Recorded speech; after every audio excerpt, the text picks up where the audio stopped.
नमस्कार दोस्तों, sunrise maths point के यूट्यूब चैनल पर आपका स्वागत है। दोस्तों अपन पढ़ रहे थे इंटीग्रेशन और इंटीग्रेशन के अंदर हमने एक्सरसाइज अपनी जो 7.2 थी उसको हमने शुरू कर दिया था और उसमें भी अपन ने शुरू के 15 क्वेश्चन अपन ने कंप्लीट कर लिए थे। अब देखो 16 का क्वेश्चन है, इसमें मेरे हिसाब से कोई दिक्कत है नहीं, आराम से हो जाएगा। चलो मैं बता देता हूँ एक बार, छोटा सा क्वेश्चन है, कोई ज़्यादा लंबा थोड़ा है नहीं। क्वेश्चन नंबर 16 देखो, I is equal to integration e raised to power 2x plus 3 dx। ठीक है, ये और कह रहा है कि इसका x के रेस्पेक्ट में आपको इंटीग्रेशन करना है। तो देखो इसका सीधा कर लो, एक तो ये कर लो आप कि भाई ये पूरा का पूरा जो है ना, एक बार x मान लो e की पावर x फॉर्म हो जाएगी और फिर इसका समाकलन करें तो e की पावर x का तो e की पावर x ही होता है। फिर इसके अवकलन का भाग देना है, तो इसके अवकलन का भाग देंगे तो अवकलन कितना आएगा, 2x का 2 होगा और इसका 0 जाएगा 2 आएगा, तो बट्टे में 2 और प्लस का c। मैंने कल भी बताया था कि अवकलन का जब भाग दे रहे ना तो कभी ऐसा मत कर देना कि यहाँ एक्स स्क्वायर और फिर इसके अवकलन का भाग दे दो कि इसका अवकलन 4x आएगा 4x का भाग दे दो, ऐसा नहीं है। यानी जब अवकलन का भाग देना तो अवकलन हमेशा कांस्टेंट आना चाहिए, ठीक है ना। अवकलन का भाग अगर दे रहे हैं तो अवकलन कांस्टेंट आना चाहिए, तो यहाँ इसका अवकलन कांस्टेंट आ रहा था इसलिए हमने 2 का भाग दे दिया, ठीक है। बाकी या यूं भी कह सकते हो आप कि भाई इसको आप टी मान लो, क्योंकि हम तो प्रतिस्थापन विधि पढ़ रहे हैं ना, तो इसको टी मान लो तो क्या हो जाएगा 2 dx बराबर dt और dx बराबर क्या हो जाएगा 1/2 dt।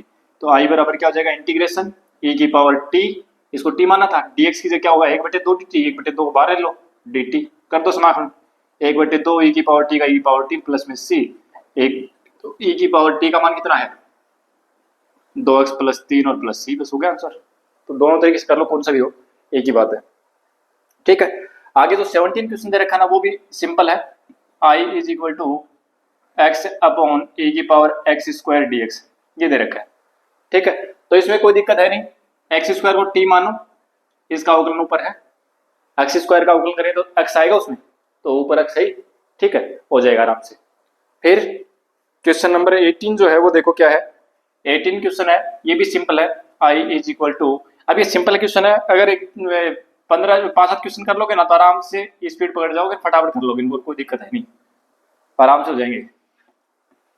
अब ये हम सीख रहे हैं उस समय इसको देख रहे हैं, बाकी इस टाइप का पर्सन अगर कहीं अवकलन करना समाकलन करना आएगा ना तो हम सीधा लिखेंगे इसका, भाई इसका समाकलन जो है ना वो आगे जब भी आएगा तो हम इसका समाकलन सीधा e की पावर 10 इनवर्स x लिखेंगे कि भाई e की पावर 10 इनवर्स प्लस c होगा, ठीक है। अब वो क्यों आएगा वो देखो,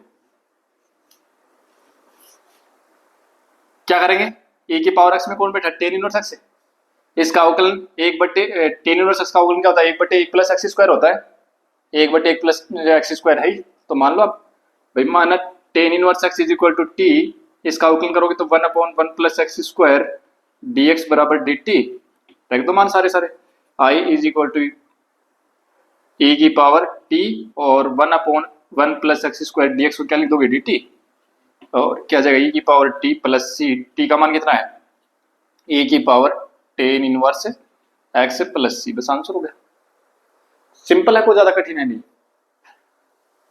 और देखो आगे,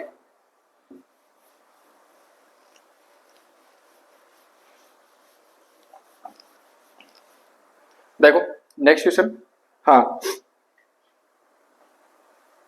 क्वेश्चन नंबर 19 देखो, 1/e की पावर 2x माइनस 1/e की पावर 2x प्लस 1 dx, ये पर्सन बढ़िया है,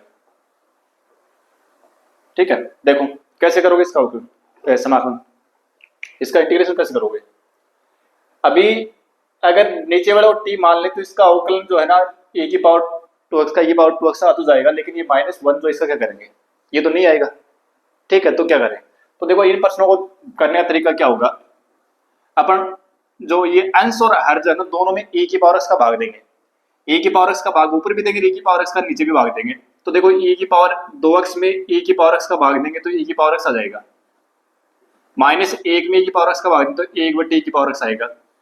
इसी प्रकार से नीचे भी e की पावर x का भाग दे रहे हो तो यहाँ भाग दोगे तो 2 घात है तो 1 घात बचेगी e की पावर x की, अच्छा, और 1 में भाग दो तो 1/e की पावर x dx, ठीक है। अब देखो e की पावर x और माइनस इसको जो पावर नीचे इसको ऊपर लेके जाएगी तो माइनस क्यों जाएगी ना, और नीचे e की पावर x माइनस प्लस इसको ऊपर लेके जाएगी, ये क्या होगी e की पावर -x dx। अब कोई दिक्कत नहीं है, अब हो जाएगा। क्यों? क्योंकि नीचे वाला टी मानो इसका अवकलन ऊपर है तैयारी। तो माना e की पावर x प्लस e की पावर माइनस एक्स बराबर t, e की पावर x का e की पावर x होगा, e की पावर माइनस x का e की पावर माइनस एक्स होगा, फिर माइनस x का माइनस वन, ठीक है, और साथ में क्या लगाना है dx से और बराबर dt। कोई दिक्कत नहीं है, देखो ऊपर यूं का ही तो आ रहा है, ठीक है। तो i बराबर क्या हो जाएगा, यानी i इज इक्वल टू हो गया 1 अपॉन और t dt, ठीक है। और 1 अपॉन टी का समाकलन क्या होता है, यानी log ऑफ t प्लस में c log ऑफ a, और रख दो मानिए तो क्या आएगा e की पावर x माइनस e की power minus x plus c, ठीक है, ये हो जाएगा, ठीक है। हो सकता है थोड़ा सा और सोल्व करके लिखना चाहो तो इसको यूं लिख सकते हो, e की पावर log ऑफ e की power x minus 1 upon e की power x plus c। Answer तो याद छोड़ दो, कोई दिक्कत नहीं है, ठीक है ना। ऑब्जेक्टिव टाइप क्वेश्चन होते हैं उसमें थोड़ी सी आ सकती है दिक्कत। तो e की पावर x एलसीएम आएगा तो e की power 2x minus 1 plus c। अब देखो log m बटे n बन गई थी, तो क्या लिखोगे इसको, log m e की पावर 2x माइनस 1 और minus log n log e की power x plus c, log of e की पावर 2x माइनस 1, और ये जो है ना e की पावर घात है ये पहले आ जाएगी, और log ऑफ, भाई यहाँ आधार कुछ नहीं है, बेस यहाँ कुछ नहीं, इसका मतलब ये है, ठीक है ना। जब तक आधार कुछ नहीं लिखा इसका मतलब आधार ये है। तो log ऑफ e और आधार में e हो उसका मान होता है 1, तो ये x तो पहले आ जाएगा, घात तो पहले आ जाएगी, और log e और आधार में e इसका मान हो जाएगा 1, तो ये ऐसे लिख देंगे इसको, ठीक है ना। ये आंसर भी ठीक है। और यहाँ अगर जैसे मान लो कि अपने ऊपर ही नहीं करना तो यहाँ छोड़ दे, कोई दिक्कत नहीं है, और नहीं याद कर लेंगे। कहीं अगर ऑब्जेक्टिव टाइप क्वेश्चन है ना तो उसमें आंसर इसमें में दे रखे तो ऐसे कर लेंगे, ठीक है। अब देखो आगे अगला क्वेश्चन जो है ना 20 का क्वेश्चन है, सेम ऐसा वैसा है, उसमें कोई फर्क नहीं है। यानी ये जो फॉर्म हमने बनाई थी ना 19 में, क्वेश्चन नंबर 19 में जो फॉर्म हमने बनाई थी वो फॉर्म उसमें 20 में बनी हुई दे रखी है। यहाँ 20 क्वेश्चन जो है ना उसमें ये बना हुआ दे रखा है, यहाँ एक्स की जगह 2x दे रखा है बस, और कुछ नहीं है, ठीक है ना। वही तरीका नीचे वाले टी मानो ऊपर अवकलन आएगा, एक साथ में वो 1/2 और आएगा, बस इतना फर्क, ठीक है। तो ये छोड़ रहा हूं मैं। अब देखिए आगे क्वेश्चन नंबर 21,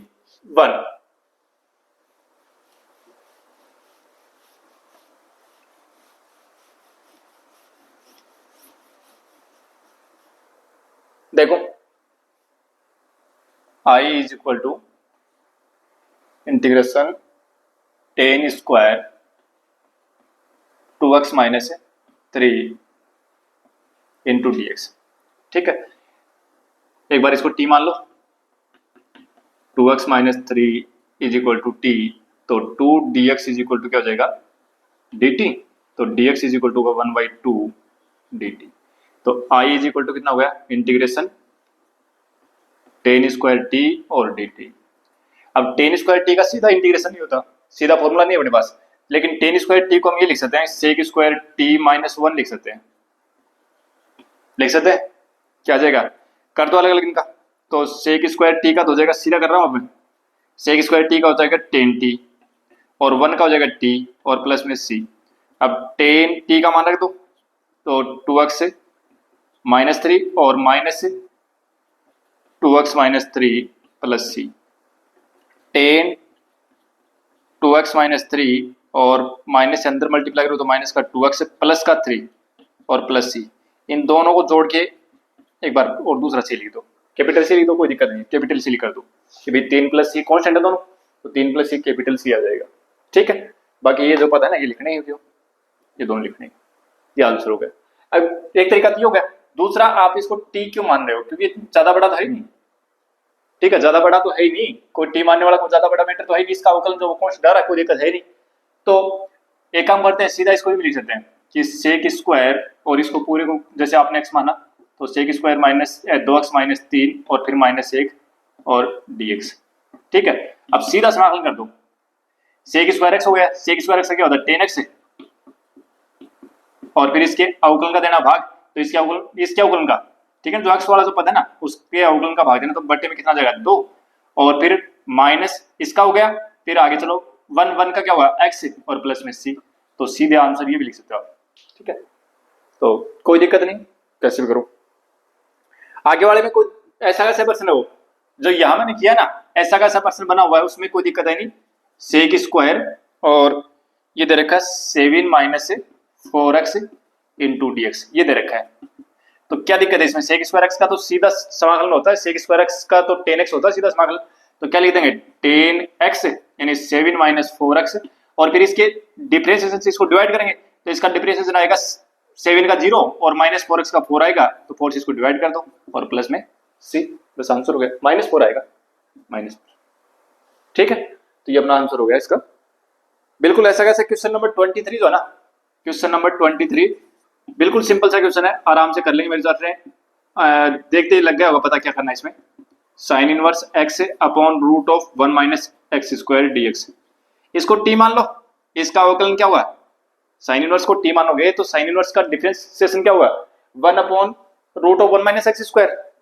ठीक है, तो इसका यानी साइन इनवर्स x का डिफरेंशिएशन जो है वो यहाँ पर अपने को मिल रहा है, तो साइन इनवर्स x बराबर t मान लो, हो जाएगा आराम से।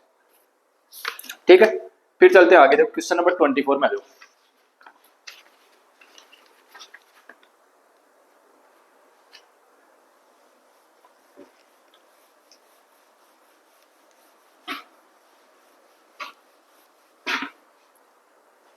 क्वेश्चन नंबर 24 में देखो क्या है, i is equal to integration 2 cos x और -3 sin x upon 6 cos x और प्लस से 4 sin x। ठीक है, ये, और अब देखो इसको देख के घबराना नहीं है बिल्कुल भी, ये क्या करें क्या माने। ठीक है, कुछ भी दिक्कत नहीं है इसमें, बिल्कुल सिंपल सा है। नीचे से देखो 2 कॉमन आएगा, ठीक है ना, तो 2 कॉमन लो तो पहले ले लो, चलो पहले कॉमन ले लेते हैं। 2 कॉमन ले लिया हमने, नीचे से, नीचे 2 कॉमन आ रहा है, कॉमन ले लिया साइन एक्स, और नीचे से हमने 2 कॉमन ले लिया, तो क्या बन गया 3 कोस एक्स बन गया और प्लस 2 साइन एक्स बन गया। ठीक है, dx। अब इस नीचे वाले को t मानो, आप यदि इस नीचे वाले को t मानोगे ना, इसका अवकलन ऊपर तैयार है। तो देखो let 3 cos x plus 2 sin x is equal to t, तो 3 cos x का क्या होगा माइनस sin x, तो minus sin x plus 2 sin x क्या होगा cos x into d x is equal to d t. ठीक है, तो क्या जाएगा 2 cos x minus 3 sin x, ये द्वारा है 2 cos x minus 3 sin x, ये आ रहा ना। तो इसकी जगह पे क्या कर देंगे 2 cos x minus 3 sin x dx की जगह क्या कर देंगे dt कर देंगे, तो क्या जाएगा 1/2 इंटीग्रेशन 1 अपॉन ये t हो गया, और साथ में ऊपर वाला ये जो पूरा मीटर है इसका मटेरियल का मान हो गया dt, तो 1/2 और log of t plus c, 1/2 log t की वैल्यू वापस पुट कर दो, कितना है t किसको माना था, ये था ना, तो 2 cos x plus 3 sin x, बस हो गया आंसर। ठीक है, क्वेश्चन नंबर 24 था, बिल्कुल सिंपल था। अब देखो आगे क्वेश्चन नंबर 25, देखो क्या है, ज्यादा कोई लंबे चौड़े क्वेश्चन है नहीं। ट्रिग्नोमेट्री यहाँ पर यूज होगी, अलजेब्रा यहाँ पर यूज होगी, ठीक है ना, और बाकी जो इसके फॉर्मूले वो याद करने बस हो जाएगा काम फिर अपना। cos square x upon 1 upon cos square x into 1 minus 10 x का होल स्क्वायर dx, ये दे रखा है। अब देखो इसको क्या करेंगे अपन, 1/cos क्या होता है, 1/cos sec ही तो होता है ना, तो sec स्क्वायर x बटे 1 माइनस 10 x का होल स्क्वायर इंटू dx। इस नीचे वाले को t मानो, let 1 minus 10x is equal to t, 1 का हो जाएगा 0, 10x का क्या हो जाएगा sec स्क्वायर x क्या, और फिर dx बराबर क्या हो जाएगा dt। ठीक है, तो sec स्क्वायर x dx तो है ही अपने पास, तो sec स्क्वायर x dx की जगह क्या रख देंगे माइनस dt रख देंगे, तो i बराबर क्या हो जाएगा इंटीग्रेशन माइनस dt है भाई, इसका मान माइनस dt कर दिया, और 1 अपॉन टी स्क्वायर, तो माइनस तो पहले आ जाएगा, तो टी स्क्वायर जो इसको ऊपर लेके जाएंगे ठीक है, माइनस तो बनेगी।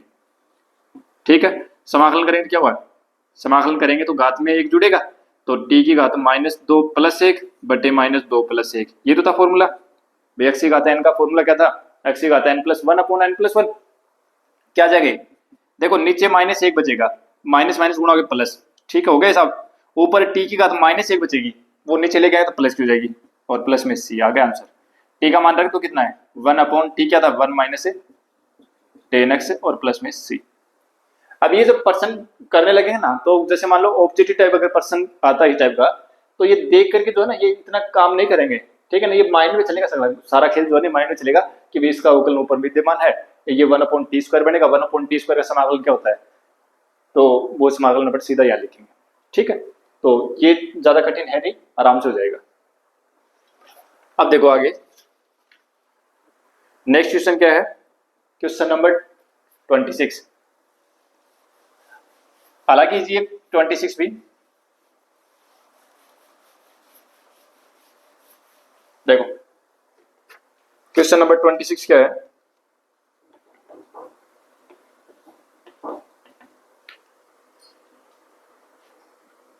आई बराबर integration cos root x upon root x dx। तो let root x is equal to t, इसका अवकलन करो क्या होगा भाई, इसको टी मान लो, तो 1/2 root x dx is equal to dt, तो 1/रूट x dx is equal to 2 dt, ठीक है। सारी वैल्यू पुट कर दो, तो i इज इक्वल टू क्या हो जाएगा, ये तो 2 dt हो गया, ये लगा दो यहाँ 2 और ये लिख दो dt, और ये क्या बन गया कोस टी माना था इसको टी, कोस टी का समाकलन क्या होता है साइन टी, और प्लस में सी रख दो मान 2 साइन रूट एक्स प्लस सी, ठीक है। तो ये आज अपने 26 क्वेश्चन करेंगे, बाकी जो क्वेश्चन है ना वो नेक्स्ट क्लास में करेंगे। तो आशा करता हूँ कि क्लास आपको पसंद आई होगी, और पसंद आई तो अपने दोस्तों को शेयर जरूर करें। Thank you.